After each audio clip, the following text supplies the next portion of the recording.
You are experiencing the Knuckleheads of Liberty podcast.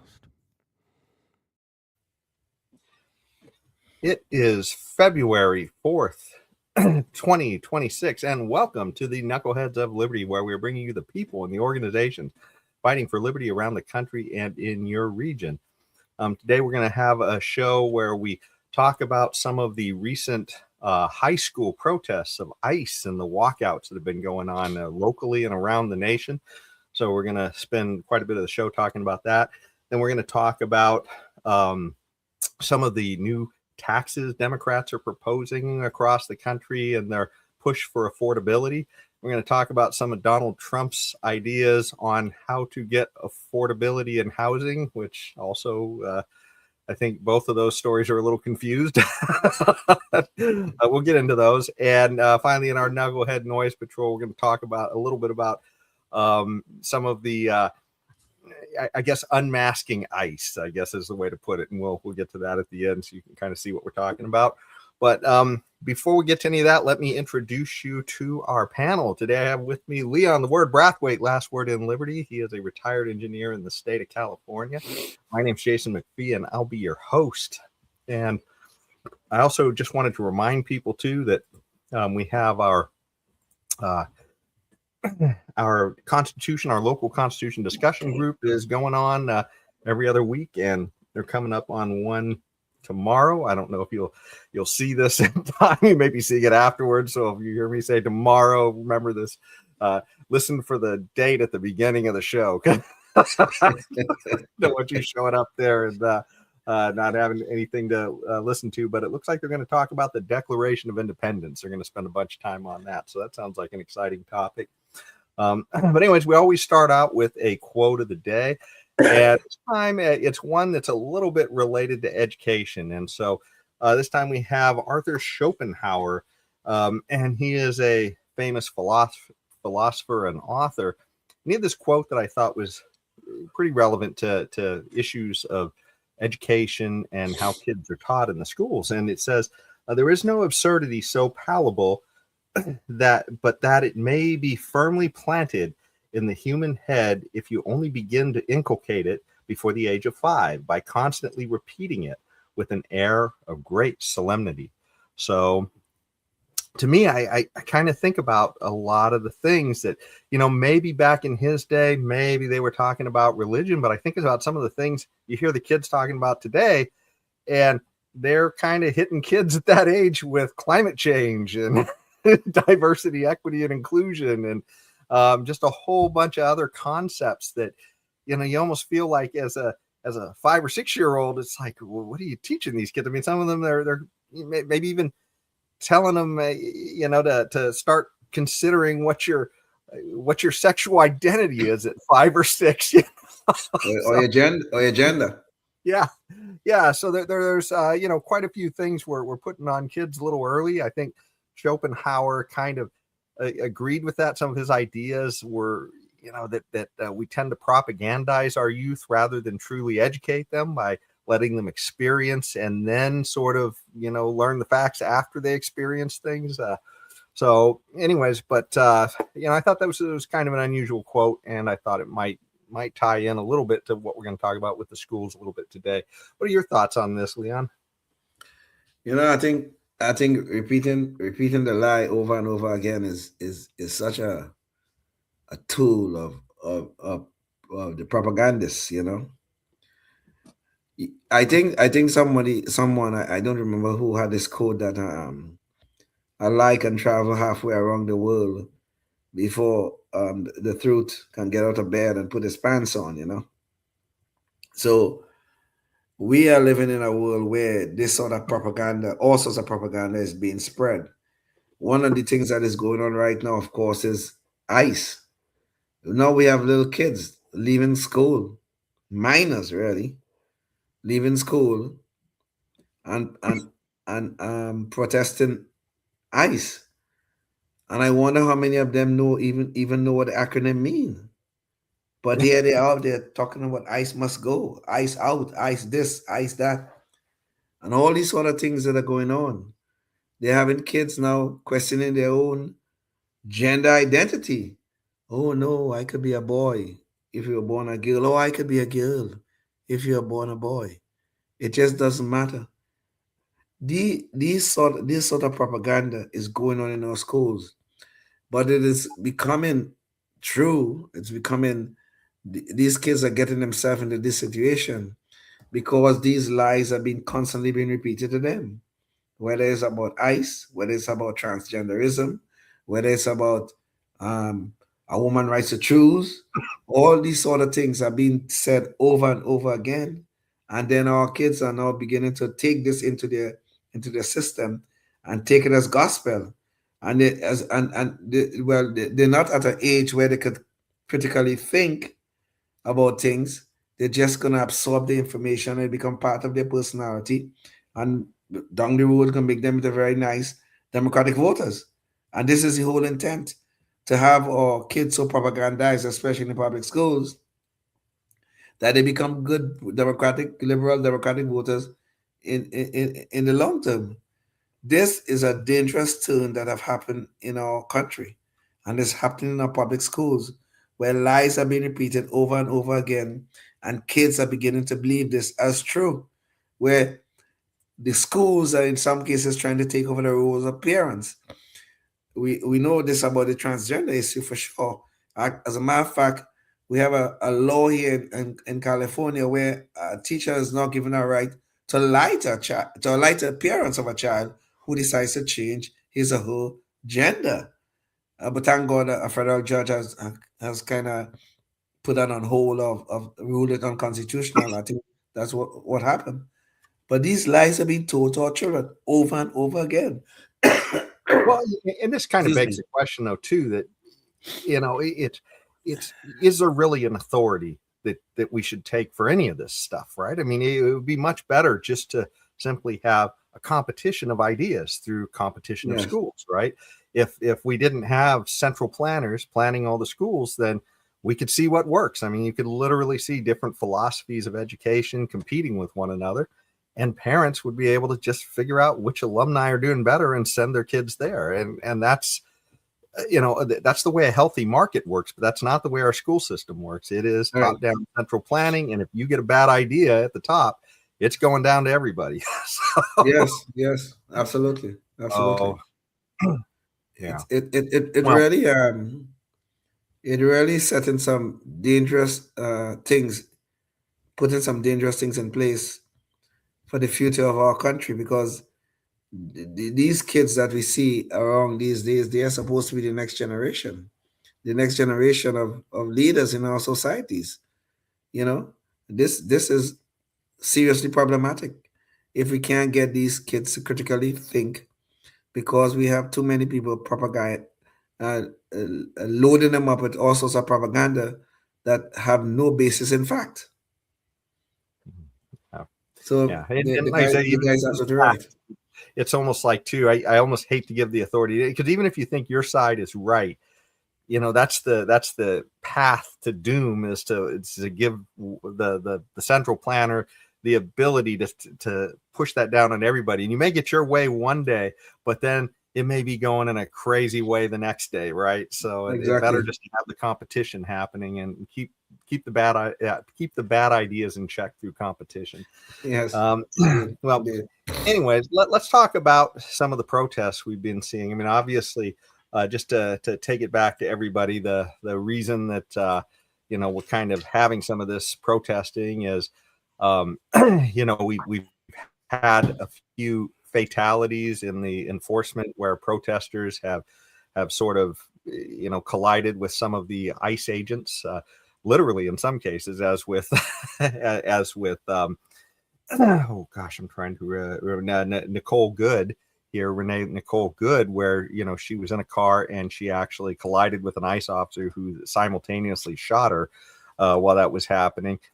And this is causing a lot of people to have heartache about the policy that ICE is carrying out, and it's feeding down into the schools.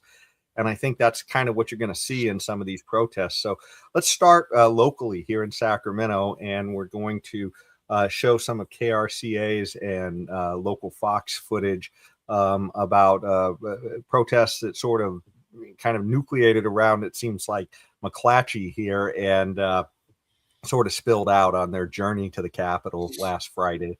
So let me send a video out so you guys can all see what we're talking about here.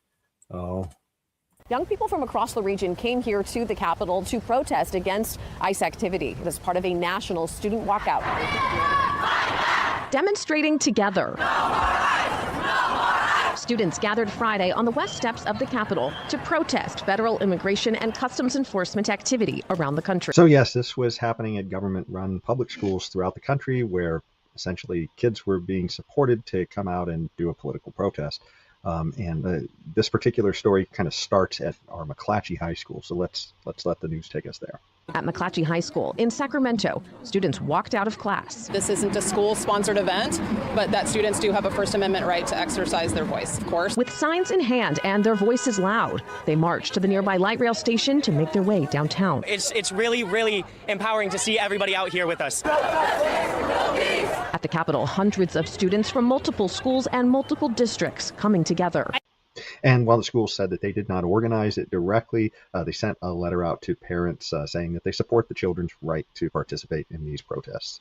In a letter to parents, the Board of Education said it's aware of school walkouts planned, writing that while Sac Unified does not organize or endorse student protests, it respects the rights of students to participate. Of course, no sooner had the students finished their protest on Friday than they decided, hey, that worked out so well, let's do another one this week. So here we go. Here's Fox News will take us to local protests in Sacramento. New tonight, at least 1,000 students from several local high schools walked out of class today to protest what they call deadly actions by ICE, saying those actions are spreading fear across the nation and here at home. Fox 40's Juliet Smith joining us now live from the protest location after speaking with student organizers. Juliet. Good evening, Nikki. The students tell me that they were inspired to get back out there today and protest following last week's student protests during the day of the national shutdown. Do they get anything done in this school district? I don't know. But anyways, here's a little video from the actual protest. Say it loud, say it clear, everybody's welcome here. Say it loud, say it clear, everybody's welcome here. Over 1,000 high school students from Center, Antelope, Foothills, CCA, and Highlands High School walking out in protest. No justice, no peace. Get ICE off our streets. I don't know, Leon. I saw a lot more Mexican flags than I saw American flags. Tell me this. I did see one American flag. It was upside down, but that's the signal of distress, not of distress, exactly. And did he hear what he said? Everybody's welcome here.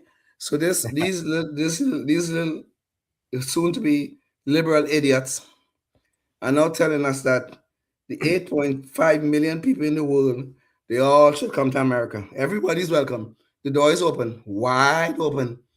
Thanks for letting us know. But this protest, which the school claimed the students have a right to First Amendment, and we don't endorse these things. I just want to know if anybody in that school or any one of those schools decided, well, we feel that MAGA people supporters of Trump are being ill-treated in America, that they wanted to hold a protest to support MAGA, to support the MAGA movement, to support Donald Trump.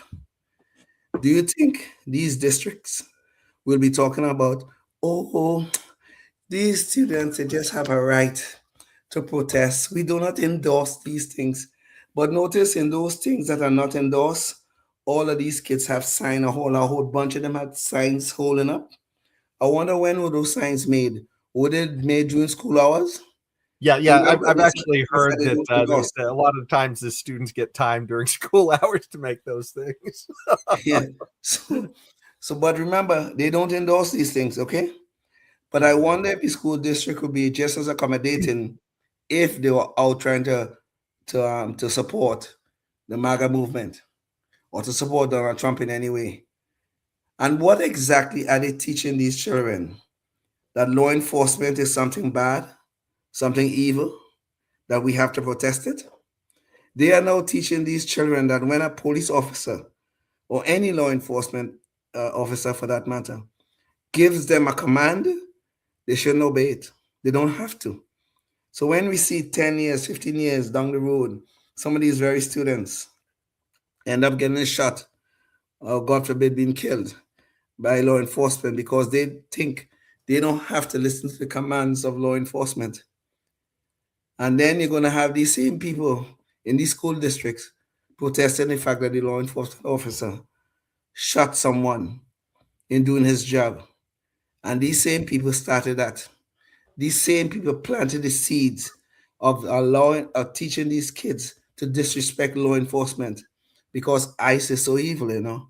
Everybody's welcome here. How could you stop them? Why should you send them back to where they came from? ICE is very, very evil. And so is Donald Trump, by the way. They're teaching these kids to disrespect law enforcement.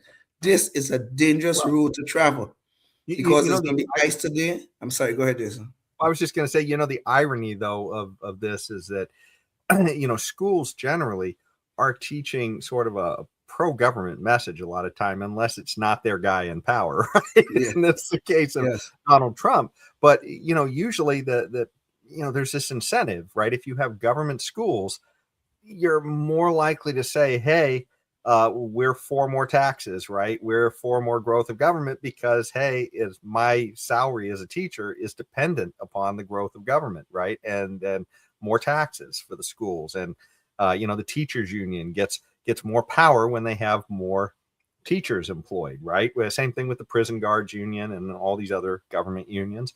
And of course, the Democrats usually are tied in pretty tight with the unions. So most of those union dollars flow right back to Democrat politicians who are in turn growing government in their benefit. So there's, real skewed incentives here.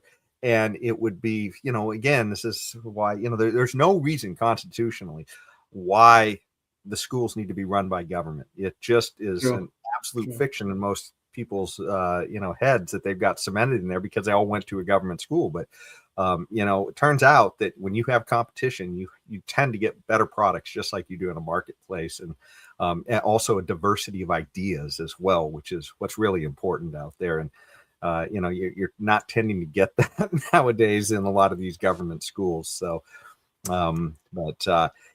does beg the question, though. You have these school protests, and these kids are minors, so this isn't like the kids are adults, right? I mean, who have complete freedom to go out there and exercise their First Amendment rights. These are kids who do not have all those freedoms yet, in the sense of they don't have freedom to enter into contract. They need permission for a lot of things, and here the school is what we're going to find is kind of putting them in some dangerous situations. Let's start to let's look at what's happening in some of the other places around the country where these protests have been going on, and some of the trouble that's been happening in some of these places. Let's go to Nebraska, because this is a case where it doesn't feel like there was a lot of ill will, but kind of an accident occurred. It didn't turn into a super tragedy, but it still is something that these kids shouldn't have had to be exposed to. So let's jump to this story out of Nebraska.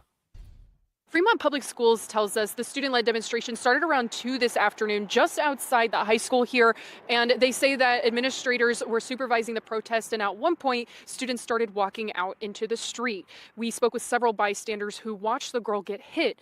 They provide an account of what happened before people started recording. So government schools allowing minors out of class and, essentially in an unorganized fashion to protest. And of course, some of them going into the street. What could go wrong? From what I've heard, he got out of the car because people were banging on his window. I don't know. Other people across the street who weren't protesting, like Mary, says she saw the same thing. It looked like that they were damaging his car, and then it escalated too far. After he gets back into his car, you can see in this video the driver starts to take off. As a result, hitting the student protester. I think it totally could have been avoided on both parts, but clearly that didn't happen. He was looking the opposite direction in the moment, so I understand that point of view, but at the same time, running away from that situation is something we should not do. Protester Charlie Brandenburg was right in front of the scene and caught it all on this video. So what you had was the driver of the car was also, it sounds like, a teenager. Not sure if it was an adult teenager or a minor teenager yet, but somebody who is in front of the school showing their support for Trump, and of course the crowd going TDS crazy and banging on the car, and then one of them literally runs out in front of the car as the car is moving forward. I mean, it's just nuts, and the school district really, we should really think twice about letting governments run our schools. Is just one of many examples. Anyways, let's hear a little bit of the side of the story from the family of the driver. It was just really shocking in the moment. There's two sides to every story. The driver's sister, Kristen Harris, tells me he's a good kid and didn't mean any harm. He was just scared. He didn't know what to do. He turned himself in right away. So I mean, this is just crazy, right? Because there would literally nothing wrong would have happened if these kids would have all just stood on the side and chanted whatever they wanted to chant, put their signs up. But instead, they're being taught that peaceful protesting means getting out into the street, stopping traffic, beating on cars. And, here you have a situation with two kids who wind up, now this may affect both of them. I'm not sure that the girl was super seriously injured. I mean, it certainly wasn't a fatality. But, this kid now may have a total black mark, too, on his record. And, I mean, what's the kid supposed to do? If people were beating on his car, he gets out of the car. There's a mob that's much bigger than him outside the car. He gets back in. He's supposed to sit there like somehow these teachers are going to handle the situation. Right? I mean, we've seen countless videos of this. And by the way, it did look like one of the protesters stole the flag off the back of his truck, too, as he was going. So I don't know. What's your thoughts, Leon? Well, I mean, all you say there, Jason, I agree with you, but there's a more fundamental question that keeps nagging at me.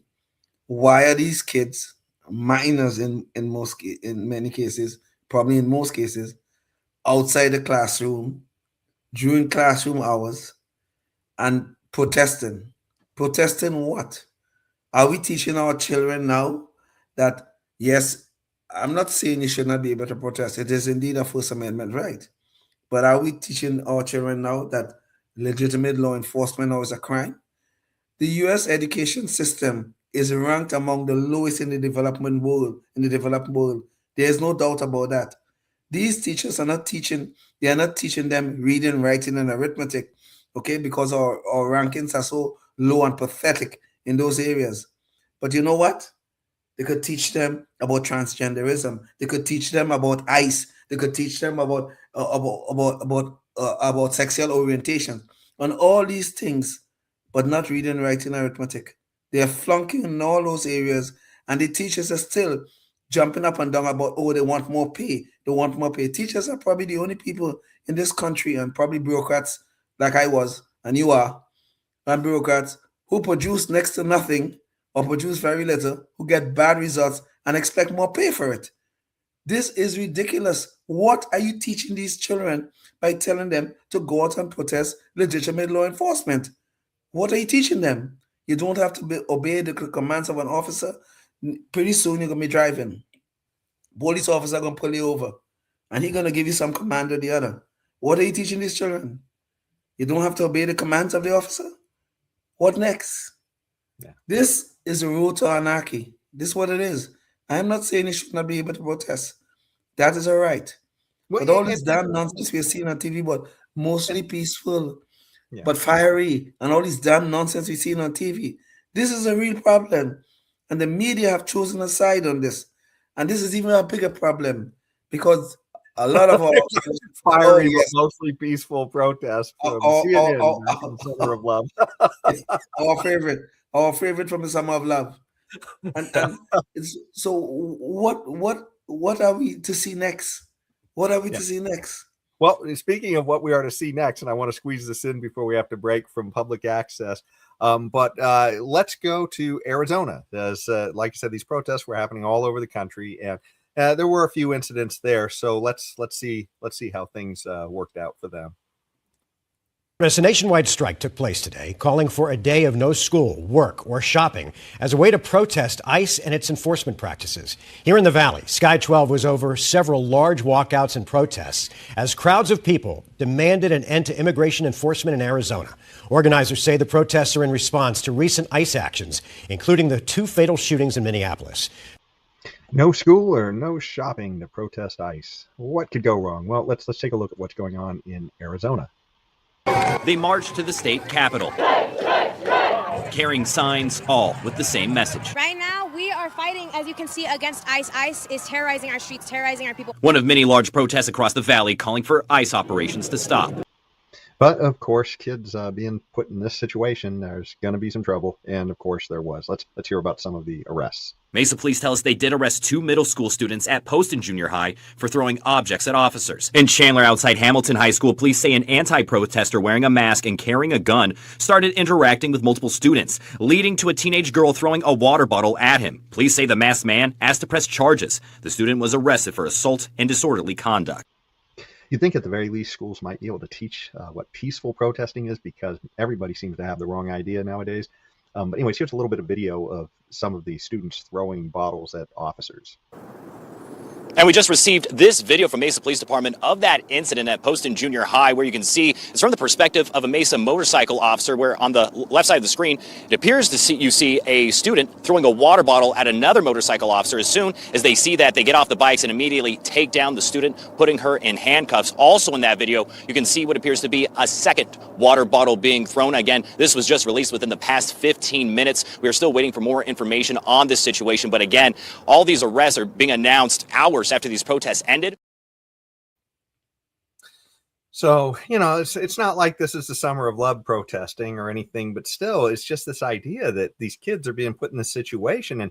And the idea that they were interacting with some armed masked guy. I mean, if your kid was in that school and somehow, apparently the kid got arrested for throwing something at the person, but my God, it's like, is anybody looking out for these kids?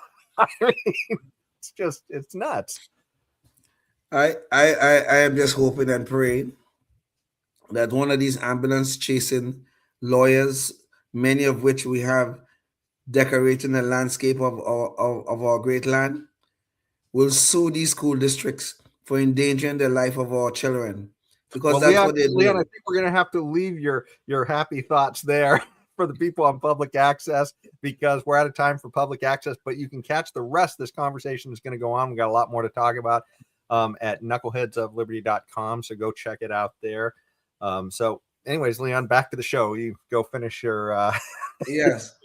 I want some enterprising lawyer to sue these school districts for endangering the lives of our children, because that's exactly what they're doing. There's a kid with a gun, people throwing objects that could probably injure other people. And the school is supposed to be, what are they supposed to be? Monitoring these protests, monitoring these kids to make sure they are fine, they're safe. We had the other example here of a kid getting run over by another kid. I mean, this is horrible. What exactly are you doing here? What are you doing? You're putting the kids out on the street to promote your political agenda, and then when things go wrong, you're not responsible? I think you're very responsible, and I hope you're sued. I really hope these school districts are sued for their damn nonsense. Well, Leon, apparently they are learning how protests work in Minnesota and Portland, because apparently when these protests start, the police are nowhere to be found. so I mean, anything apparently goes, I guess. But yeah, I mean, and this is just sort of the tip of the iceberg. I mean, there was a much more serious incident in Texas where somebody was, an adult was arrested in this case, and I'm not 100% sure that he wasn't necessarily instigated a little bit. But that said, this is an adult getting in a fight with children. And, this is the kind of chaos that they're seeding. So let's jump to this video out of Texas. Well, Buda police say they arrested the man in this video. Authorities tell us yesterday, 45-year-old Chad Watts stepped out of his truck to engage in an altercation with teenage students during a walkout to protest ICE. Thanks so much for joining us at 9 o'clock. I'm Daniel Marin. Jennifer is on assignment. Watts is charged with 2 counts of assault causing bodily injury. The man in this video, who police have now identified as 45-year-old Chad Michael Watts, has been charged with 2 counts of assault causing bodily injury after Buda police say their investigation found Watts was the, quote, primary aggressor of a physical altercation caught on camera between him and students protesting ICE. And a protest outside a school in Buda, Texas, with the kids apparently unsupervised. Who knows what could go wrong. And his wife were driving by the protest at the same time Watts pulled up. And he starts like screaming at these kids, and I can tell that something is getting heightened. The couple actually pulled over and can be seen in various videos working to separate Watts and the teenagers, and then working to de-escalate the situation in the I had actually seen one video in another place where it's just a split second before these videos, but it does look like one of the kids may have had his hat, which, you know, this is another thing we see, that, you know, people seem to think it's okay to grab somebody's hat because you don't agree with their politics. But, you know, maybe that's not what led up to this completely, but yeah. While Fox says they couldn't see the students in the lead up to what caused this, police now say Watts appears to have been at fault. You know, people are in comment sections being like, what was said to him? Were they kicking his car? People were throwing things at his car, which again, we were on the wrong side to be able to see if any of that actually happened. But none of that excuses parking your car in the middle of an intersection to get out and fight teenagers. And, you know, this is the crazy thing, right? I mean, there's, you know, apparently no police in sight. There's no teachers, you know, minding this organization. And then you have people interacting in the public. I mean, if somebody threw something at somebody's car, what's the person supposed to do? They get out, you know, I mean, if they can't confront the kids, then, you know, it's like, you know, this is just completely ass backwards. I mean, when, you know, you think about the days of, you know, 60, 70 years ago, you know, if you're a small town and you step out and some kid is doing something crazy, you go talk to the parents and you work it out. You know, you don't, you know, this is nuts. I mean, we have this situation where kids are allowed to run loose unsupervised, and there's no accountability whatsoever. There's no police minding the situation. There's, you know, it's just absolutely nuts. And we're just setting up a powder keg, and that's what's happening in so many of these places. And then they call it, let's go back to our favorite picture there of fiery but mostly peaceful protesting. People say, well, that protest was mostly peaceful, except for the moment when somebody was beaten up, you know. In that moment it wasn't. But for the rest of the time it was, you know. That's the mostly peaceful wars too. You know, there's an awful lot of days where no artillery is exchanged, and then suddenly, boom, you know, but mostly peaceful war, I guess. I don't know, but or mostly safe flight. You know, a mostly safe flight, and the plane crash at the end when those landed. You know, so it was mostly a mostly safe flight. You know, that kind of stuff. God. Mostly safe flight. What are you worried about? I mean, you got to fly for most of the trip. Yes. Why would you complain, right? Why are you going to complain that 200 people end up dead at the end of the flight? Why would you? It was mostly safe, you know. But it was mostly airborne. Mostly airborne. But this is a problem, what are you teaching the next generation? You know, and look at these kids in this video beating on some guy. Okay, I mean, obviously the guy got out of his car, but I am sure these little kids, these little lunatics, were probably beating on the man's car or doing whatever they were doing and stuff. He didn't just decide to get out of the car and go have a tussle with the kids. I'm sure that is not what happened.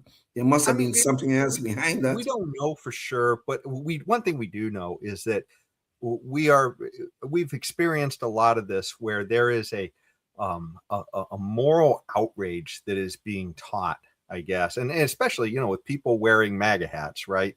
Yes. You know, where it's okay to see them as something similar to a white supremacist or a Nazi, in which case it's okay, as the left has told us many times, it's okay to go punch a Nazi, right? Yes. And, this is the problem, right? Is when you get to the point where we're not civil anymore, where we can't just exchange words, then suddenly, everything goes off the rails because everybody gets to decide that the other side is just morally reprehensible. And I guess I can go to violence at this point. And like I said, we don't know for sure what that guy did. I mean, for all we know, we'll find out that guy, had a record too. I mean, we really don't know. So, it's better to let a lot of these things play out, like we've saw with both Preddy and, Renee Good, that a lot of details come out after the fact. And sure, so that's true. Of course, it is interesting to note that news story has already jumped to the conclusion this guy is already at fault. So, anyways, I would like to see a few more details. So, yeah, and I must admit, I think I did kind of jump the gun, no pun intended, about Preddy on our last show, where I thought I saw a video at some point in time where he had actually taken the gun out, but he did not, as a matter of fact. I think the gun was taken from his waist by the police officer in that case. And I thought I had seen something different some places, but I couldn't find it when I went looking for it. But the whole point is though, you're so right that too often we jump the gun. We get outraged by what we hear or what we see, and when we don't have all the facts, we get so outraged on both sides, for that matter. We get so outraged, and then facts don't matter anymore once the outrage begins. I mean, during the summer of 2020, when we had the summer of love, I mean, yes, George Floyd was killed. But when you look at all the facts of the matter of that George Floyd case, I don't even know what the protest was about. And this was supposed to be, you're protesting police brutality. Okay, Derek Chauvin might have gone a little bit too far. It was a legitimate move he made. He was going a little bit too far, probably, when he knelt on George Floyd. But what was the point of the protest? But you see, this is the kind of things. All this propaganda is being transmitted into our schools. Okay, I'm sure in all of those schools, George Floyd is being celebrated as some sort of hero who forced the country to confront all of this systematic racism and all these other things that is going underneath. These are the kind of things they're teaching in the schools. And we have all these kids growing up thinking, this is such a racist country. We are so xenophobic. We don't want immigrants here, even though God knows how many of us are immigrants. And all these sort of things. Nobody is making a distinction between legal immigrants and illegal immigrants. Nobody wants to make that distinction anymore. Everybody's now an immigrant. Okay? Everybody's now an immigrant. And it's because we have a racist in the White House, a white supremacist in the White House, and a Nazi in the White House. That is why we're trying to send people back to where they came from.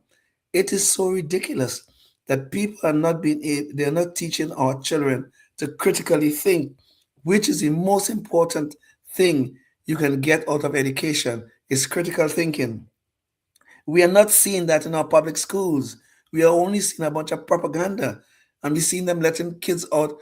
They're giving them time to make those signs. That didn't come up by accident. They're giving them time to make the signs, and they're letting them out of school during school hours, and then saying, we don't endorse protests, but everybody have a First Amendment right. This is nonsense. These are not adults for the most part. They're kids, and they don't have First Amendment rights as you and I do. This is nonsense.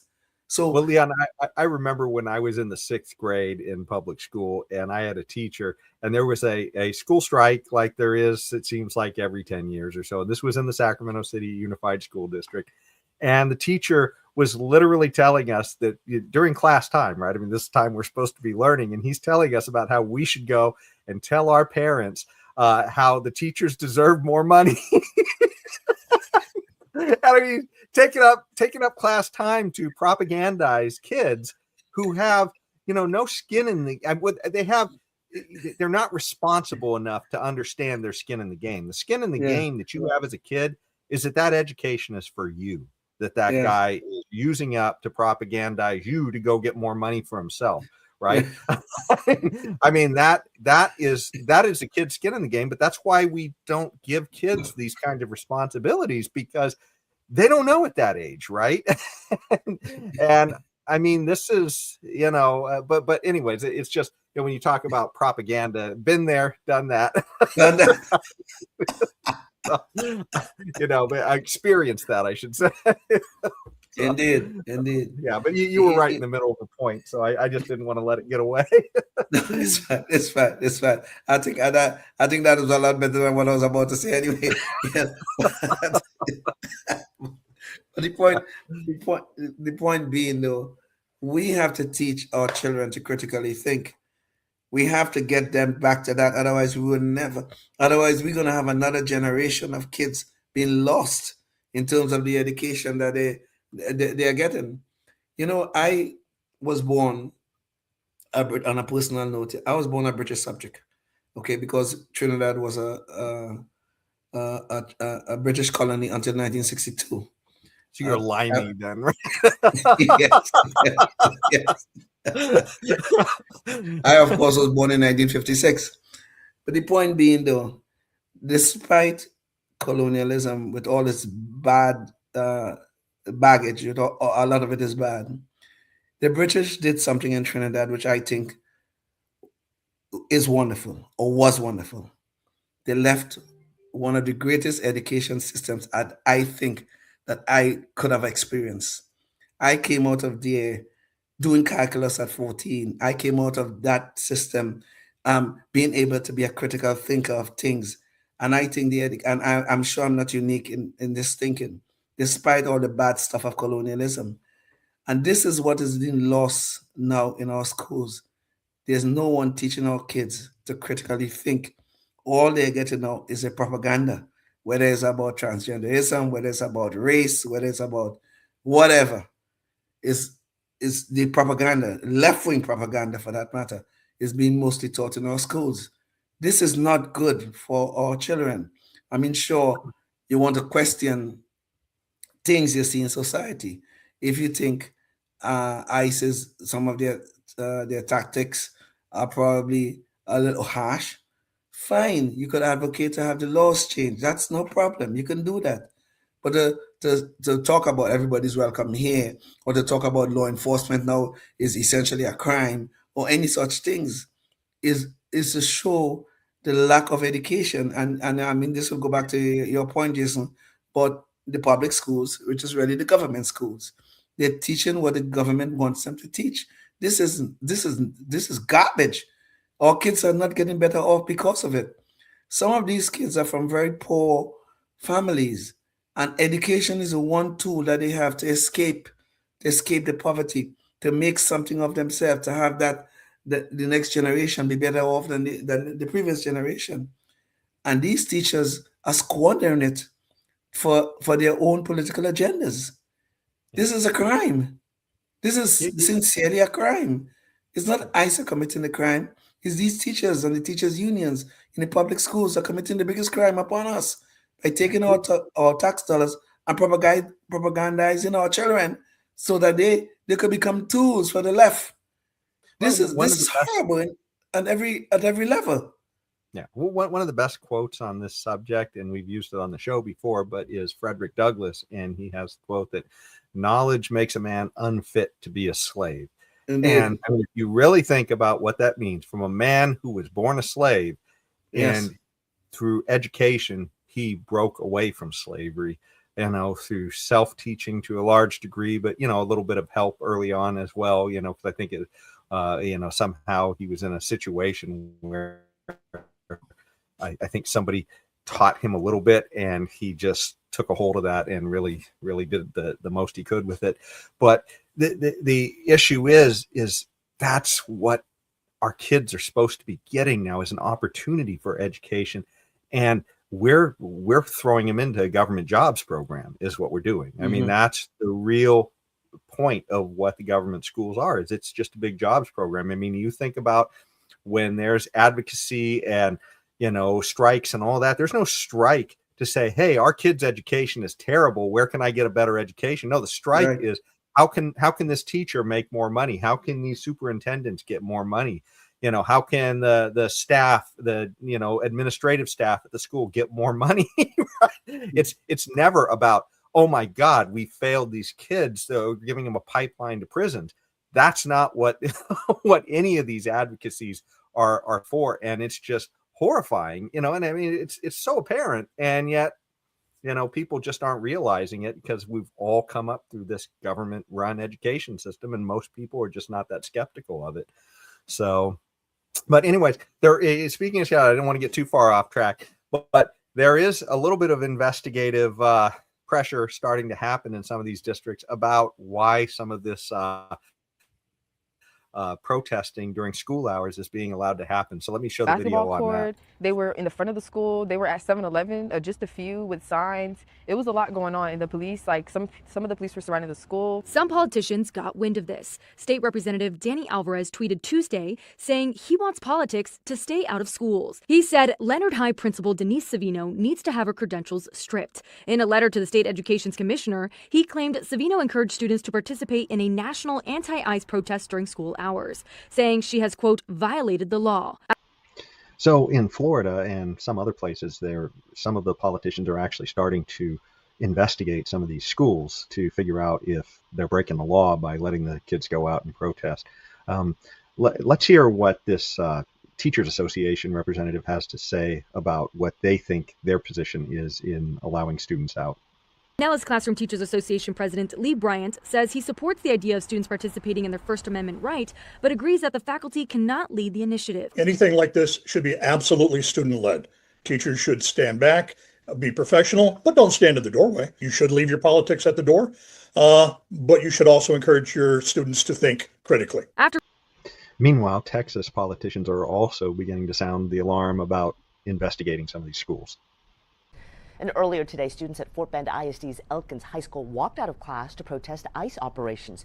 Students we spoke to said that they were given a time limit and could only protest on school grounds. Well, student-led protests against ICE have grown across the country. And now Texas Attorney General Ken Paxton is demanding documents from Austin ISD after hundreds of students left class last week to protest. Paxton and Governor Abbott claim that the district helped organize the protests, but Austin ISD says no, it did not. So, there you go. I mean, I thought it was instructive to hear what that representative from that Teachers Association said, because in the end, he's saying that the students, that they need to stand aside and let the students go and exercise their First Amendment rights. And no, that's not really true, right? These are minors. They do not have the same rights as an adult. This isn't like a community college where, hey, I got to stand out of the way and let these kids, these adult kids, walk out and do what they need to do. These are minors that are under your care, right? I mean, this is nuts. I mean, we are not putting these kids in a situation where we are saying, otherwise we could just drop them off at the bowling alley and that's their education for the day, right? Or we could drop them off at the library, say, have a good time, Junior. A lot of books there, read something if you can. Yeah. There's a Subway down the street. Here's $5. You get a half a sandwich. I don't know. Yeah. This is why I've said, and I say it again, I think somebody needs to sue these school districts for endangering the lives of these children. Okay. You see some of the incidents that have happened. You show that the videos here. I am sure there are a lot more of videos where incidents occurred, where student lives may have been in danger in some form, maybe not high levels of danger, but some level of danger.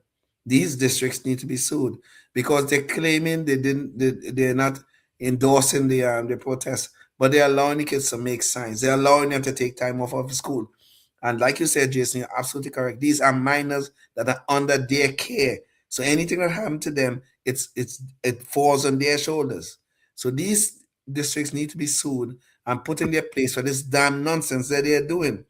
And we have to find another way to get somehow to get these schools, these public schools. We know the answer to it, right? It's competition will do it.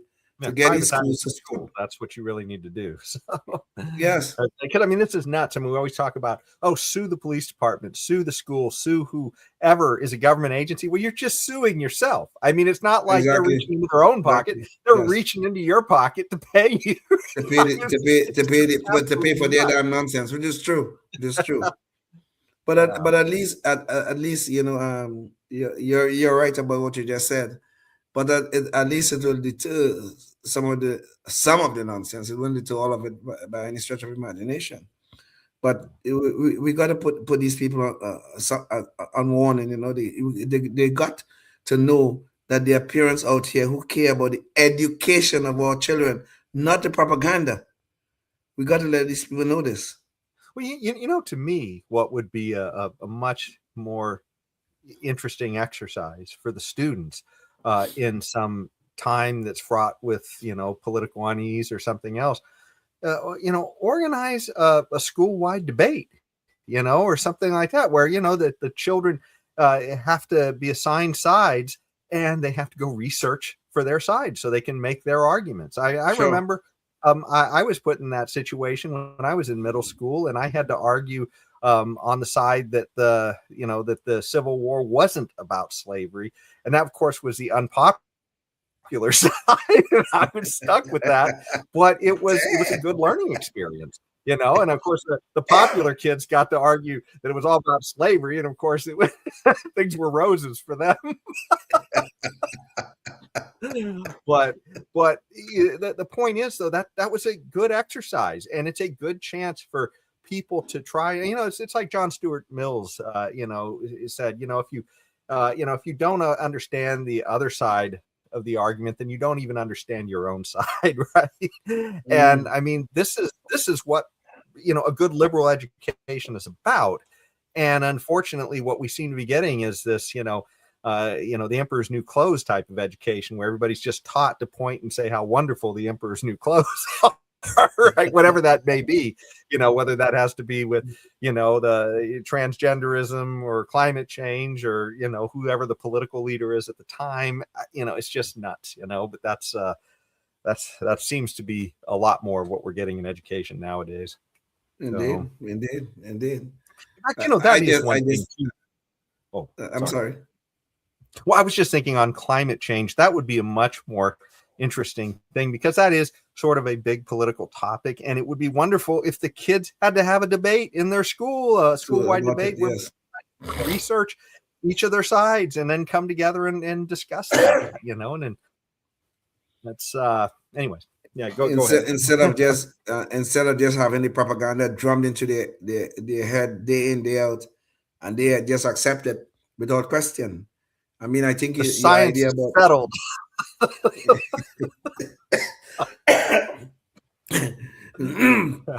No doubt your idea about these debates, I think, is a wonderful one. That let the kids fight for their beliefs.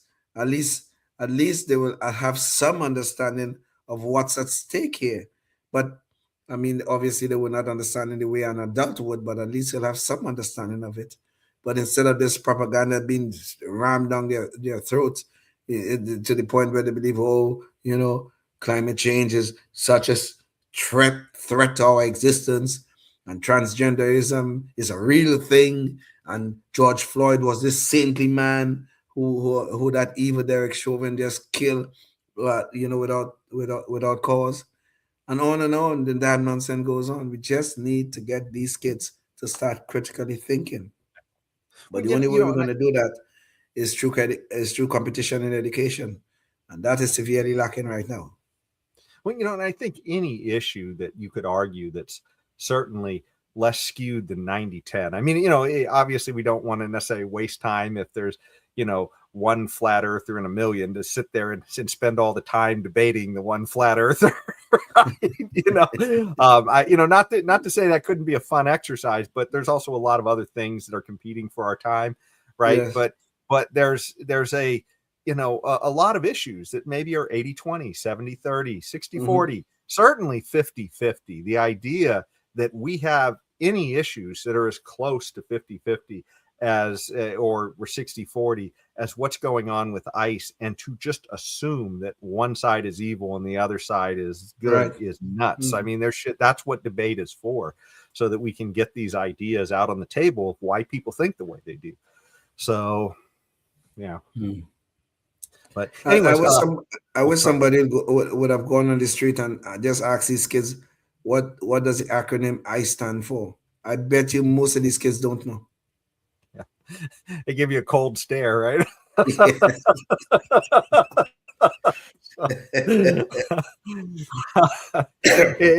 Anyways, speaking of ICE, we were going to talk a little bit about the issue. We were just about in a government shutdown, at least as of Monday. We thought we were going to be in a government shutdown, and the issue holding everything up was about ICE, and well, they've sort of made a deal. So we've got a quick video on that topic. So let me bring that up.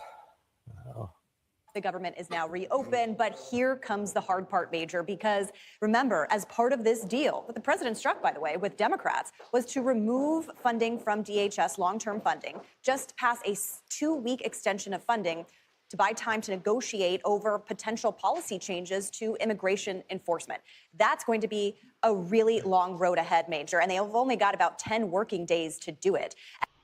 Well, the devil's always in the details. So let's see what the changes are that they're going to be wrangling over. And basically, what Democrats have proposed is to, they kind of have 3 areas of concern. One is put body cameras on ICE agents and take masks off. Body cameras is something that Kristi Noem supports, something that has a lot of support up here on Capitol Hill. Another is to end roving patrols, and another is to tighten the rules around warrants. That is something that Speaker Johnson said today they cannot support.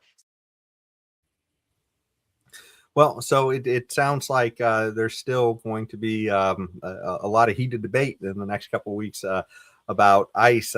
Sadly for us on the Liberty Movement, government didn't get shut down. That would have been one of the happy casualties for libertarians. Yes. But anyways, what are your thoughts on this whole lockdown and the idea of what they're wrangling over? I mean, do you think that Trump is going to wind up having to give ground on this? Well, I still think Trump has a lot of support for what he's trying to do with the deportations. I think so far, I mean, the numbers of deportations are looking good, really and truly. I mean, we have quite a lot of what they are calling self-deportations. I mean, they are using our tax dollars to tell these people to go back where they came from. That is an irony in of itself when you think about they came here willingly and broke our laws willingly. But, we pay them and they leave. It's not totally bad. But the thing is that we have too many of these moral outrages going on in our society that we don't know where to draw the lines, apparently. So Trump now has to get in a room, I guess, or one of his staff have to get in a room with the Democrats and work out a deal so that they can tell law enforcement, and this is where it gets real nasty and tricky and absurd. They're going to get in a room and tell law enforcement how to enforce the law that they passed, how you should do it. I mean, you're trying to tell police officers who are on the street, law enforcement officers more generally, on the street, endangering their lives every day to protect and serve us. Okay, I'm not saying it is perfect. All right, now so we can't sit around here and make the good the enemy of the perfect. They're doing their job to protect and serve us. That is what they're doing every day. The chief executive officer of the executive branch of government have said that immigrants, illegal immigrants, not legal immigrants, just the illegal ones, have to return to their country. They have broken our law. What is wrong with that? But the Democrats now are they're looking for votes, so all of us should now agree with them. So we're going to have to waste time now sitting in a room where these Democrats now are trying to tell law enforcement how to do their jobs. It's the same damn nonsense they started with the abolish the police, defund the police. And when the effects of that came home, when police were avoiding going into certain areas, were avoiding being aggressive in terms of enforcing the law, then they realized, oh, we made a mistake. And after people have died, people are injured, and all these other things, robberies went unreported or uninvestigated. All of these things occurred because they were defunding the police. Now they're doing the same thing to ICE. Now they want to abolish ICE. Let's abolish ICE. They learned nothing from their first attempt with the defunding the police movement. Now they want to abolish ICE. Let's abolish ICE. Let's abolish ICE. They don't care about the crime that was committed by many illegals who crossed the border and committed crimes after they crossed the border. We have a lot of body count, dead and raped women as a result of this. And I was going to say, to keep in mind that Obama was actually a pretty hefty deporter himself. Yes. And a lot of times the left will point to that and they say, well, see, Obama was deporting a lot of people, but he did it in a much better way. He didn't have all of these confrontations. The reason he didn't have all these confrontations was because local authorities were working with the police, right? It was a Democrat presidency. And so Democrat mayors and states were falling in line with it. It wasn't an issue where, he was in conflict with sanctuary cities. So this is literally what the issue is here of why, even though the numbers are sort of similar between Obama and Trump on the deportations, Trump is having a much more, much more abrasive approach. It feels like, but it's really because he is getting no help from local law enforcement. In fact, flat out resistance in some cases. So very true. Very true. By the way, I did want to say too, I just wanted to give a quick disclaimer. As a libertarian, by the way, we talk about that. I just don't want to let a show go by.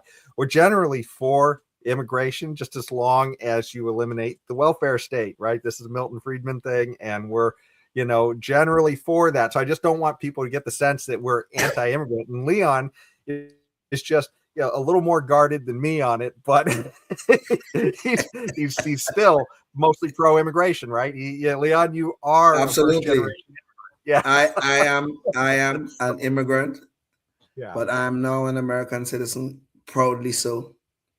I'm in favor of immigration, legal immigration. All right.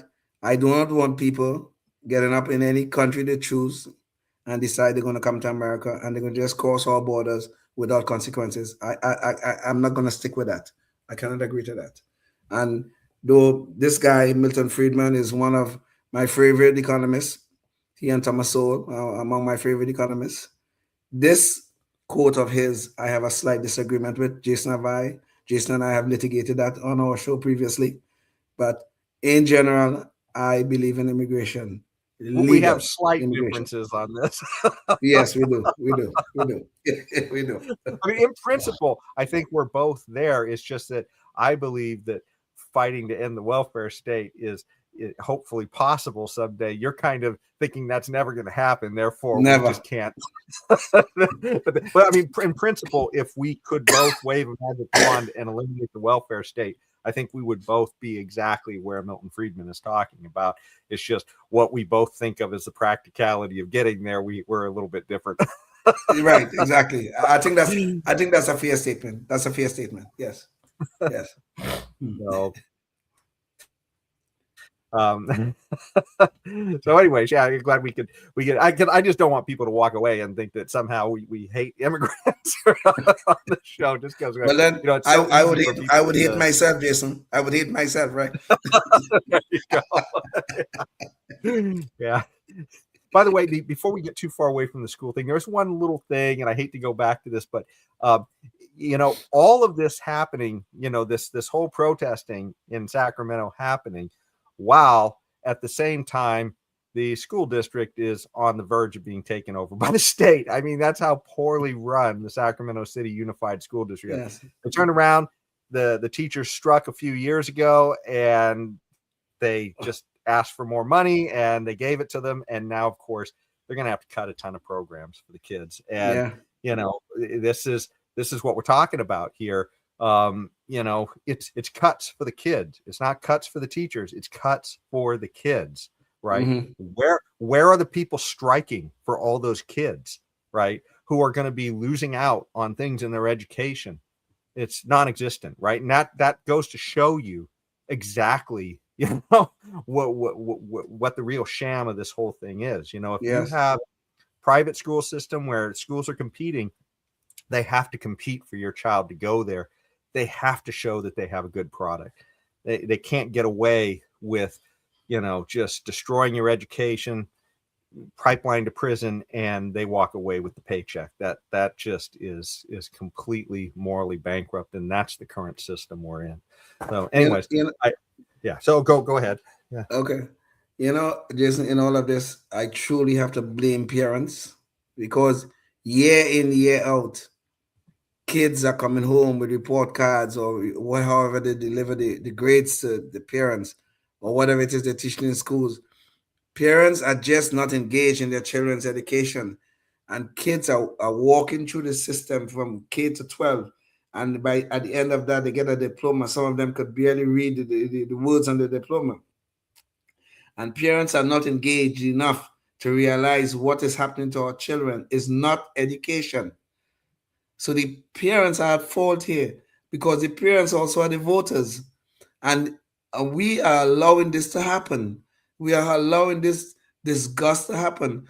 Now they're spending money on all sorts of things, on DI, on this, on that, on all this other damn nonsense. And nobody is caring about the fact our kids are not learning the critical subjects of reading, writing, and arithmetic, at least not in enough numbers. Nobody don't care about this. You just talk about where's the outrage by the adults, the parents. Yes, you're right. Where's the outrage? Yeah, when George Floyd get killed, all the kids were talking about, oh my God, police brutality, racism, blah blah blah, and all kind of stuff. Where's the outrage for your kids' education? Where's the outrage for what's going in their heads? Where is that outrage? Why don't you get up in the mornings and go there and protest these schools that are supposed to be teaching our kids? Why are you not out there protesting that? It go on year after year, and nobody cares. At least they don't care in enough numbers. So this is why the teachers' unions could run our schools along with their allies in the Democratic Party, and our kids suffer year in, year out. Where is the outrage? Yeah. No, it's absolutely nuts. And let me just say too, I mean, I'm not going to tell you exactly what the standard should be. That's the whole point of competition. But I can tell you that almost every kid is capable of learning calculus level math. And calculus level math is what your kid really needs to be competitive in the world, right? I mean, Yes. that's the key to most of the good jobs there. And ask yourself how many kids are falling way short of that. That's probably the best objective metric that you can look at for a high school. If kids, like you're saying, Leon, you were learning that at 14. At 14. Yes. I didn't get that until I was in college. Okay. So, I mean, and I remember seeing there was a 13-year-old kid in the class with me at the junior college, and now I am like 23 or something, taking that course. But it was and I didn't feel like I was dumber than that kid, but that kid had a different environment around him, Sure. and he wasn't settling for the public school. They were accelerating into the college because if he had stayed in the public school, I think I heard that kid wound up going to MIT, Wow. but before he was 18. So it's just yeah. But anyways, there's no reason. Every kid is capable, or just Sure. about, unless you have some kind of a neurological problem or something.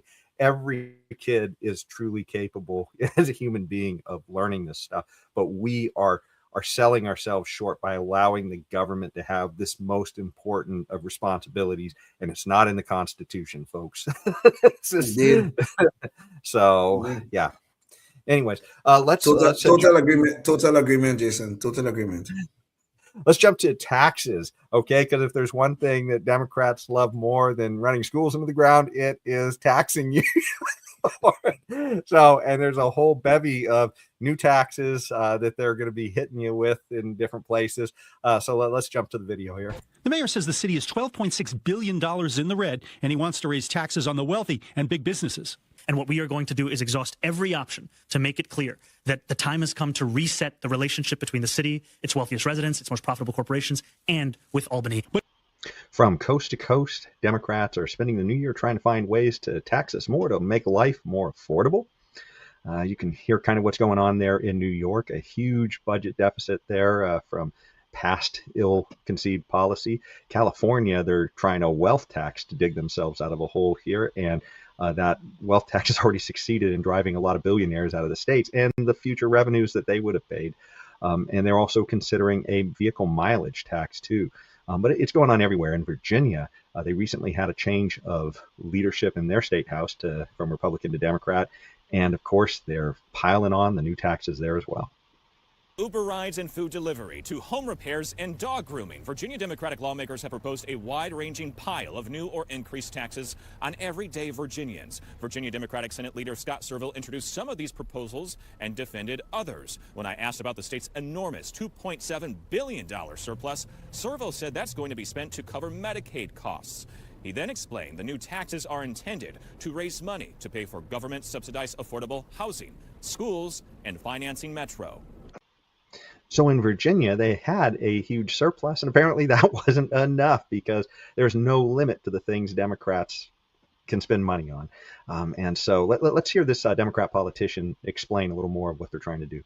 Affordable housing is probably going to be a big priority. The cost of housing, especially in Northern Virginia, has just gone out of control. And in the Northern Virginia area, we really have to focus on solving Metro's funding crisis. We pumped an extra $120 million or so per year of general fund money into Metro over the last 2 years. We need to come up with a permanent funding solution for that so that people can affordably use transit to get around Northern Virginia to get to work. And it's not just the train, it's also the buses. So those are some of the priorities we're talking about.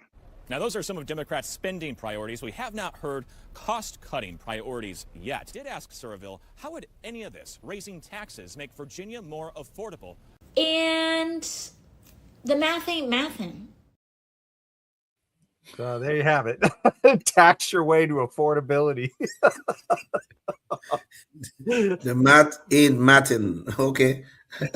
I believe you too. On both on the other side of that equation. The math ain't matting. It's just God. I don't know. I truly don't know when our politicians will learn. They're giving incentives.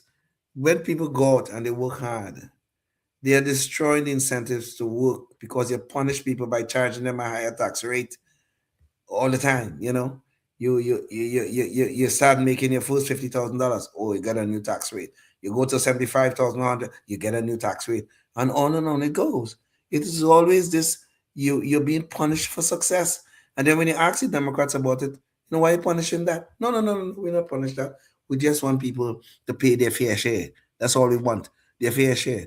And when you tell them, well, you know, Mr. Politician, the top 10% pays about 2/3 of the income tax in the country. That just goes right over here. It never registers. And when they start raising these or doing these wealth taxes, or they start raising taxes on these billionaires, these multi-millionaires, these billionaires, what do you think these people are going to do? They're just going to roll over and take it? They're going to move. They're going to take their money and go someplace else. It's happening in New York City right now. And Mamdani, with his stupid socialism garbage, can't even see that. Oh, we're going to change the relationship between the corporation and the city, blah, blah, blah. What is that going to do for anybody? These wealth taxes don't work.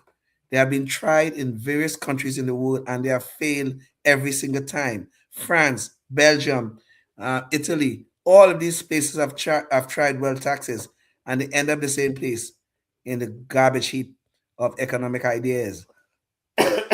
Well, Leon, this is the point, right, of the poor education.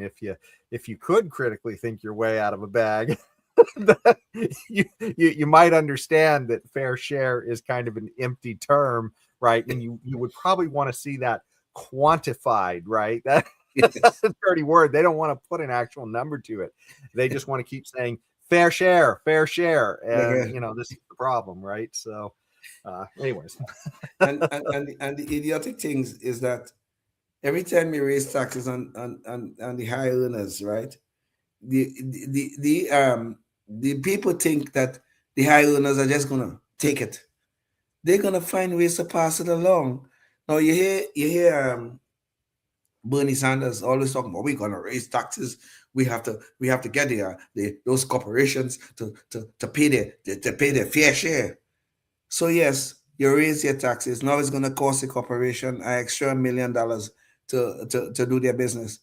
And those fools in government think, well, the corporation is paying for that. No, they're not. The corporation is going to hand the money to the government. Yes, I agree. But it's not the corporation paying for it. The corporation will pass it along to their customers. The same people that Mr. Bernie Sanders and company and AOC and all these other people are saying they are there to protect, they are there to help, they want to give them also the assistance. They're going to pass the cost on to them. Fools, please learn that, if nothing else.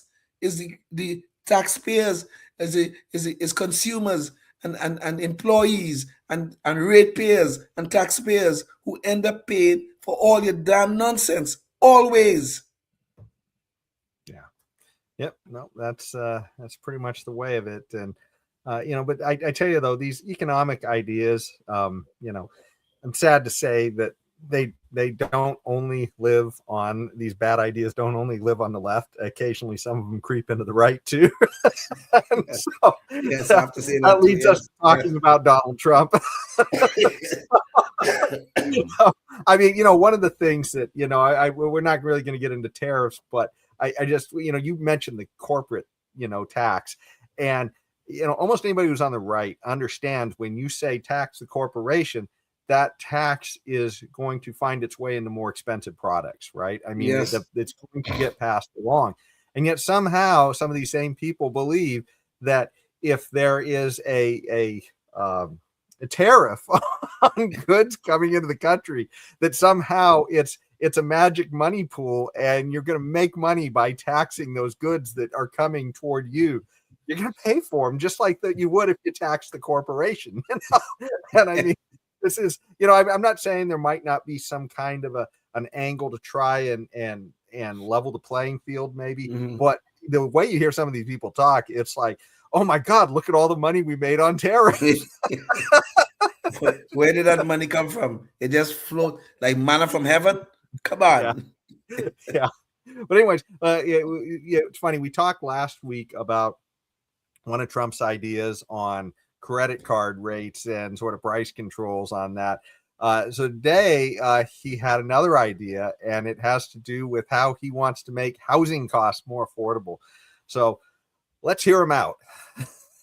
President Donald Trump outlining his proposed policies to make homeownership more affordable during his recent address at the World Economic Forum. Homeownership has always been a symbol of health and vigor. Well, certainly homeownership is a good thing, but the issue is whether or not government should be involved in it. So let's hear what some of Donald Trump's ideas are on somehow addressing this issue of unaffordable homes. The housing market has been in a slump since 2022 when high mortgage rates collided with years of skyrocketing home prices. In an effort to lower rates, Trump directed Fannie Mae and Freddie Mac, both government regulated, to buy $200 billion in mortgage bonds. The goal of the purchase is to force interest rates down by increasing demand for mortgage-backed securities. It's aiming to reduce what's known as the mortgage spread, the difference between the 10-year Treasury yield and interest rate on a 30-year mortgage. So it sounds like Trump is trying to find ways to drive down the cost of lending here in order to sort of goose the housing market. Again, part of the reason we have unaffordable homes is because we've created a bubble. The government has spent a lot of time in the past trying to lower interest rates to cause our current problems. Anyways, let's hear some more of his ideas. The president also taking steps to ban large institutional investors from buying more single-family homes. Homes are built for people, not for corporations, and America will not become a nation of renters. So again, now he wants to restrict the marketplace of who can buy the homes, which again, it's government coming in and interfering in the marketplace, which, if you do limit who can get into the housing market, then, yeah, that could potentially drive down the cost a little bit. But that doesn't necessarily mean other people aren't going to get involved, right? Just because large institutions are being kept out doesn't mean smaller institutions and individual buyers won't be, coming up mom and pop scooping up a lot of things if you lower the cost of lending for them. So, I mean, what are we going to do? Eventually say, well, you can have no more than 2 homes? I don't know. I mean, this is starting to sound like a planned economy. Anyways, let's hear a little bit more about what he has to say about trying to make houses more affordable. Existing housing, people that own their homes, we're going to keep them wealthy. We're going to keep those prices up. We're not going to destroy the value of their homes so that somebody that didn't work very hard can buy a home. We're going to make it easier to buy. We're going to get interest rates down. But I want to protect the people that for the first time in their lives feel good about themselves. They feel like that they're wealthy people. And I want them to understand it. There's so much talk about, we're going to drive housing prices down. I don't want to drive housing prices down. I want to drive housing prices up for people that own their homes. And they can be assured that's what's going to happen. And the math ain't mathin'. Well, our math professor AOC is like all over the place. Martin. But anyways, what are your thoughts on this? I mean, you heard some of my thoughts already on it, Leon. well, Jason, in general, yeah, okay, fine. Trump want to make, trying to beat the Democrat at this affordability game that they're all playing and stuff like that. But in general, I have a real big problem with Donald Trump. Okay, full disclosure, I voted for the man. I don't regret it. Okay, let me just be clear about that. Full disclosure. Oh yeah. The other side was a lot worse. If you were only thinking about it as a dichotomy, I just as a disclaimer, I voted Libertarian, but if you only saw it as a dichotomy, I would never have voted for Joe Biden. Exactly, or Kamala Harris. Yeah. But the point about this thing is that I really have a big problem with Donald Trump. He has this mentality that says I could intervene in the economy at any time I damn well please. Government intervention into our marketplace, into our economy is a bad idea from beginning to end because these people produce nothing but misery. Because every politician is going to find some way to gain the system so that some of their friends could benefit from it. And they say it might help a little bit to help the average man here, the average woman there. It might happen. But in general, government intervention produces misery and produces misery for a lot of people. I don't know how many of you remember the 2008 real estate crash, real estate bubble that was created. That was government intervention in our economy that ended up crashing the market and causing all of those problems. We don't want to repeat that. And we don't want Donald Trump, who is somebody I consider on my side. We don't want Donald Trump intervening in the marketplace any more than I want any of those left-wing lunatics like AOC to intervene. We don't want intervention by the market, into the market by government officials. This is a disaster waiting to happen.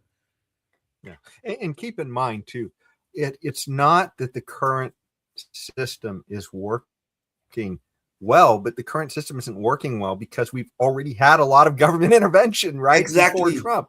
It's exactly. not, Trump didn't cause this problem, but it's the thinking of somebody like he is having that somehow you can manipulate this from the top to get a good result. That is what causes the problem. I mean, the price signals are what works. That's literally what gets you the most efficient outcomes in a marketplace. And you don't want to try and force institutions to lend to people who can't afford it. By the same token, you don't want to give low rates to some big company that's just going to go and scoop everything up. I mean, exactly. You just want to let the market have a natural market signal of what the supply and demand is out there, and that's it. And then you will see the most opportune, the most efficient way that the market can handle itself, and it will be with a lot more home ownership, not with a bunch of big corporations owning everything. I think the history of markets are very clear that in the end you always have more of the good stuff and less of the bad stuff. Whether they're looking for more housing or whether they're looking for more computers, If the marketplace is allowed to do its job, you'll always have better outcomes with the marketplace. If you allow the government to get involved, the history is very clear. You'll always have more of the bad stuff rather than the good stuff. It does not matter where we're talking about. Maybe you could argue that the government may have a place in regulating some activities. Maybe there's may be some cases where that may be a valid argument, but in general, government intervention is a bad idea. The history is very, very clear on this. And let me I make, would, yeah. go Oh, ahead. sorry. Go ahead. Well, I was just going to throw in the caveat there that, I think you're right, but I think that the important point to remember is assuming we have well-defined property rights. That's what makes market work, right? And so Yes. when you see a market failure, usually it's because property rights aren't well defined, and that may very well be because it's a very difficult area to define property rights, like in pollution or something like that. But Sure. that's a real clear thing. If you can have clear property rights, let the market handle it. Sorry, Leon, go ahead. No. You're absolutely right about that, and I accept the caveat. But the last point I was going to make on this: if government intervention was such a wonderful thing, the Soviet Empire would have been the greatest place on earth to live. It would have been a wonderful place to live. But we know what happened to them, don't we? We know what happened to them. It's because the government thought they could do everything and centrally plan the economy. And that turned out to be a disaster. Yeah, they wrote their own history about how wonderful they were until they ran out of ink. And the jig was up. I'm going to steal that one, Jason. I'm going to steal that one. There you go. By the way, I did want to bring up, and I know we're kind of a little over, but this is kind of important to what Trump was just talking about the housing market. At the same time, he just appointed a new Fed chief. And I think it's a little bit important just to see this real quick video about who he is and what we might be able to expect out of him. Donald Trump has named Kevin Warsh, a former central bank official and aide to former President George W. Bush, as his choice for Federal Reserve chair. Bush nominated Warsh to the Federal Reserve's Board of Governors in 2006, making him the youngest person ever to join the central bank at age 35. So aside from being young, let's hear a little bit about his performance, especially regarding his bullishness on manipulating interest rates. During the 2008 financial crisis, Warsh helped the government bail out insurer AIG and facilitated JP Morgan's acquisition of the collapsed brokerage Bear Stearns. Warsh criticized the Fed's decision to quickly lower interest rates during the financial crisis, arguing the cuts would only spur inflation, and was the only Fed official to argue against the central bank's plan in 2011 to buy $600 billion in Treasury securities. A vocal critic of Powell, he told CNBC last year he advocated for regime change at the Fed. He characterized the central bank's policy as quote-unquote broken and shared Trump's frustration regarding the slow rate at which Powell was lowering interest rates. I listened to an interview with him on Uncommon Knowledge that happened about 6 months ago. And I got to tell you, I'm not sure what to think. I mean, he seems very nuanced in this. It sounds like there's times when he wants to lower interest rates kind of aggressively. And it also sounds like there's times when, as that piece was saying, that he is skeptical of lowering interest rates and kind of letting the marketplace do its thing. So I'm not sure what to expect, but Trump glowingly thinks he's going to get help on interest rates from him. So I'm not sure if Trump is going to get what he thinks he's going to get out of him. To me, it's not clear. That's all I have to say on it. And and I have to agree because when the whole kerfuffle about Jerome, I guess his name Powell, and I know Trump was wanted to get him out, and I guess successfully pressured him out. I saw when he nominated this guy, I did look a little bit in his background. And all of those things that he pointed out, I did see. So I'm totally in agreement that I'm not sure this guy is going to deliver for Trump, because the Federal Reserve is supposed to be an independent agency, And even though I do have a little issue with that word independence when they're talking about the executive branch of government, but it's supposed to be an independent agency. And this guy background does not say he's going to be running out and getting interest rates down in time for the next election or whatever the hell it is that Donald Trump is looking for. And it goes back to my previous point of Donald Trump always thinking he could intervene in the marketplace and it will always produce the right outcome, which, I guess is the good outcome. He seems to think this, that every single time that he could intervene, or he could get some of our agency to intervene in the marketplace, the outcomes will be favorable. And I don't think the history on that is very clear at all. Yeah, no, I think this is going to be interesting, but the main reason I wanted to have that on is because, I mean, there are a lot of scary signals in the economy right now. We've talked about the level of debt that we have. We've seen gold and silver prices really spike in this last year, even though they took a big hit this last weekend. They seem to be on their way back up a little bit. Sure. And it's, if we have somebody who is a yes man on lowering interest rates, I, really am not optimistic for where the economy is going to go in the long run. Yeah. But I think it's really nudging it toward the iceberg, not nudging USS Titanic away from the iceberg. So, yeah. So, anyways, we are way over time, but it's time for our Knucklehead Noise Patrol, which is where we got to talk about some ridiculous stuff that people have been saying, and that brings us back to ICE and some of the stuff that you hear going on out there.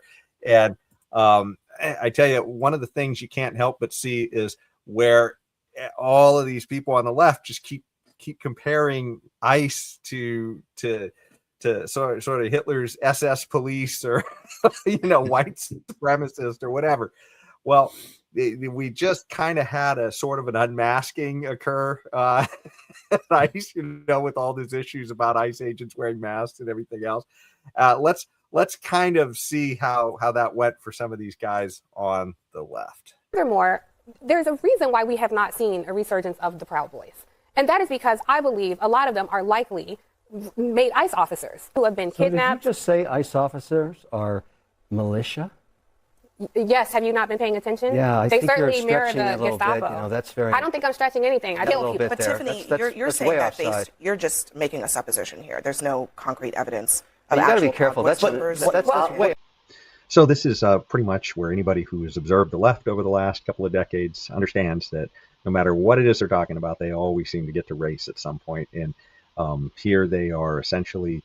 This is Tiffany Cross, who lost her show, I think, on MSNBC, and now is sitting in a CNN panel. Here is going off the deep end, it sounds like, by accusing the ICE officers of being Proud Boys, which is kind of a dog whistle to the left of saying that they're racist. But let's hear a little bit more about what Tiffany has to say. Well, actually, we have seen white supremacist tattoos. Risking their lives, serving the government. Risking their lives, they're taking lives. You're calling them Proud Boy militia? Did you say that? I did not call them Proud Boy militia, but I think it's disgraceful that you're sitting here. I'm actually not. But I think that there are white supremacist tattoos on their white. There it is, white supremacist. Supremacist federal officers. Yeah, white supremacist federal officers. Like, where are you going with this? Why would you say that? I'm going with my eyes, ears, and logic. There have been multiple ICE agents who have white supremacist men and women tattoos working on for their the federal necks. government, risking their lives, carrying out a mandate, and they're white supremacists? Yes, and you're a member of a cult, so I don't respect you. Whoa. Let's jump to a different CNN panel with this cat named Charles Blow, who also, has his big race obsession going on. They are recruiting them using Nazi, white supremacist propaganda, hinting to that.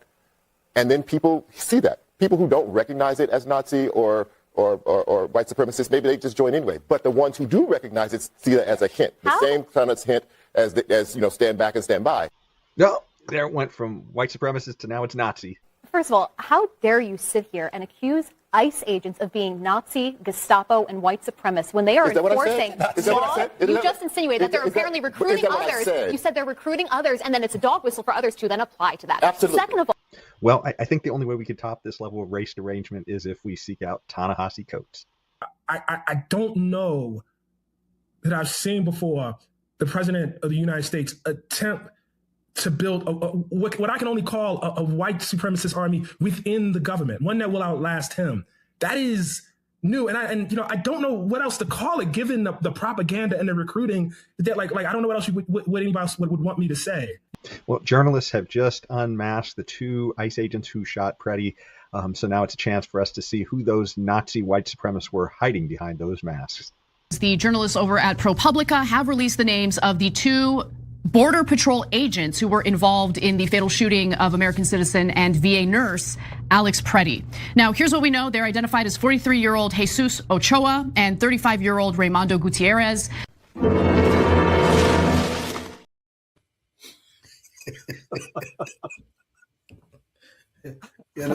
I mean, I'm glad the mask came off. Yes, it just showed how bankrupt their arguments are. These people are really great. Okay, let me tell you what this is about. Okay, Jason, this is an election year, 2026. Okay, and the left need to gin up the base. That base that include a lot of Black Americans. It need to get ginned up. And the way you do that, you cry racism at every turn. ICE, racism. Trump, racism. MAGA, racism. This is what it's all about. This is 2026, brother. We're going to be seeing a lot of this before this year is out. Trust me on this. This is the time to gin up the race. This is the time to gin up all the Black people who's going to fall for this damn nonsense. Racism, racism, racism. It's coming. Believe me. I got my zebra popcorn here already. I think you better pop some more. You need to pop some more because you're going to need a lot of it before the year is out. Yeah, no, it's just nuts. But, this is, one of the funny things, right? I mean, when these people have these masks on, people make a lot of assumptions. And here we go. They pulled away those masks, and it was 2 Hispanic guys. Yes, 2 Hispanic guys. So but this is the problem. On a serious note, this is the problem that I don't care about the race of the officers involved, the ICE agents who were involved in the shooting. I don't care about the race. What I want to know was, did they act within the boundaries of our protocol? Did they? If they did, if the answer is yes, they're fine. If it's no, then you have to prosecute them.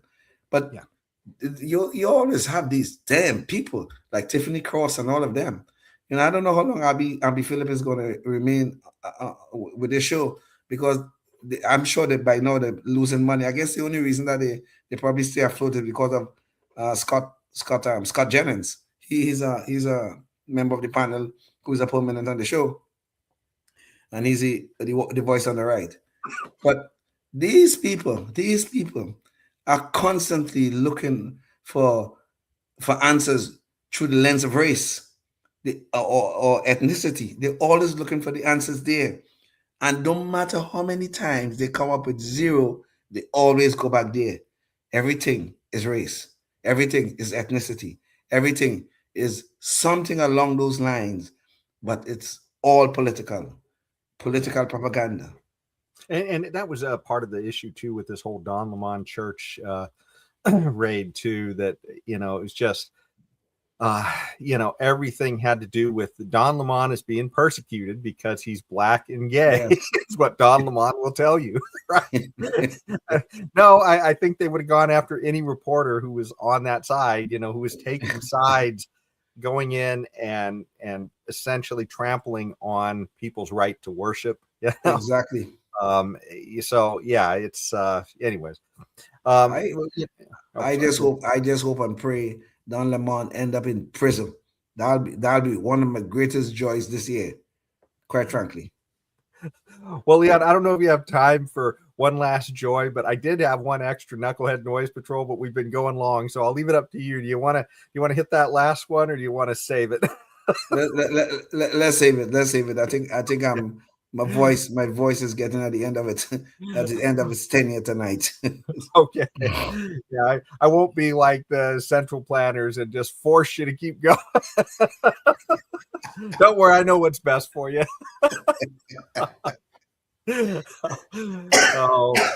Anyways, well, I tell you, I think we've had a pretty good show tonight. I think we talked about a lot of important topics, and especially, issues with schools. Hopefully we can get some guests on pretty soon. I got to reach out to Larry Sand to see about having him come back on and talk about the schools, because, with this whole thing of Sac City going into receivership, I'd love to hear his thoughts on that. And, and he's probably got some other observations that have been going on around too. And, maybe there's a few other guests we can bring in soon too. But otherwise, you have any last thoughts before we leave? Well, I hope to God that we can get back to teaching our children about critical thinking rather than all the propaganda going on in the schools. I just hope to God that we can move away from this so-called public education and go into a place where we have more competition, in educating our children. We really do need it, and we need it badly, and we need it as soon as possible. But right now we are at a snail's pace towards that day when we see true competition in the education of our children. And I hope to God that we can move away from this model of zip code tyranny that is endangering our children's future. Yeah. Here. Yep. And that on that quote, knowledge makes a man unfit to be a slave. And sadly, our school systems are failing our kids and really dooming them to, some economic slavery. Indeed. Yeah. But anyways, that's our show for tonight. And if you're watching before the next show, think about what you can do in your community to move the ball for liberty.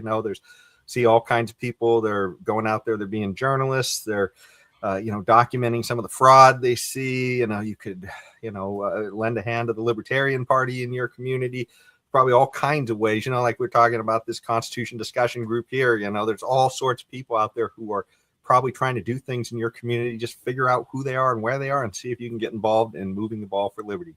Until next time, stay tuned and stay free. Oh, yes, indeed.